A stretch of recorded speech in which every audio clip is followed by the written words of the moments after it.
குடும்பங்களை பற்றி சொல்லணும்னா உறவுகள் என்ன கஷ்டம் சார்.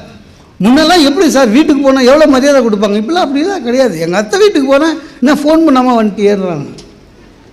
அந்த க்ரீன் டீயை கண்டுபிடிச்ச எவன் தெரில.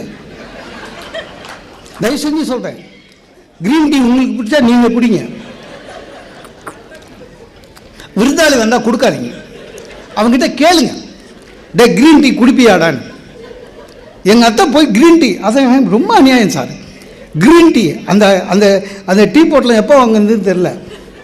அது கிட்ட எடுத்து போனாலும் நாத்தடிக்குது.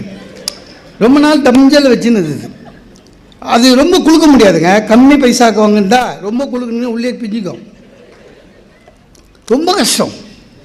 அந்த டீயை குத்துட்டு போகும்போது கல்சா திரும்பப்பா மெயின் கேட்டை கண்ட நாய் உள்ளே வருதுன்றாங்க.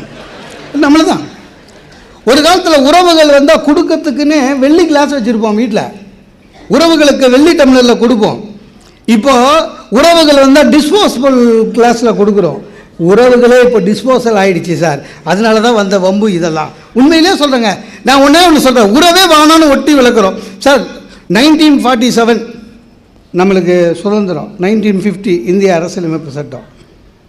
திடீர்னு ஒரு நாள் கவர்மெண்ட் ஆஃப் தமிழ்நாடு ஒரு ஜிஓ இஷ்யூ பண்ணான். என்னென்னு, இனிமேல் கணவர்கள் யாராவது அடித்தால் மனைவிகள் போலீஸில் கம்ப்ளைண்ட் பண்ணலாம், வன்கொடுமை திட்டம் சட்டம் அப்படின்னு ஜிஓ இஷ்யூ பண்ண முதல் நாளே 300 கேஸு சார் தமிழ்நாட்டில் மட்டும்.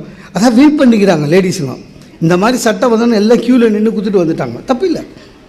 நான் இது சொல்கிறேன், 47லேருந்து இதுவரையும் கணவன் அடிக்கிறான், மாமனார் அடிக்கிறார், மாமியார் அடிக்குது, நாத்தனார் தொல்லை பண்ணுது, இவ்வளோ கம்ப்ளைண்ட் கொடுக்குற லேடிஸு இந்தியாவில் எந்த லேடிஸாவது எந்த போலீஸ் ஸ்டேஷன்லையாவது போய் என்னுடைய கணவன் வருமானத்திற்கு அதிகமாக சம்பாதிக்கிறார், அவரை விசாரணை செய்யுங்கள் எந்த லேடிஸாவது இதுவரையும் சொல்லியிருக்கா சொல்லுங்கள்? சொன்னதே கிடையாது. ஏன் வாங்க சொல்கிறதே அவங்க தான். அடுத்த உன் சீட்டு பக்கத்து சீட்டுக்காரன் எவ்வளோ வாங்கினா நீயே இருக்கிய வேஸ்ட்டு. அப்படி தான் சார். கணவன் மானான்னு கோர்ட்டுக்கு போகிறாங்க சார், கணவன் மானான்னு கோர்ட்டுக்கு போகிறாங்க, அந்த உறவே வானான்னு கோர்ட்டுக்கு போகிறாங்க. ஆனாலும் ஜீவனாம்சம் வேணுன்றாங்க. ஆக பணம் என்பது தான் வாழ்க்கையினுடைய அடிப்படை. நான்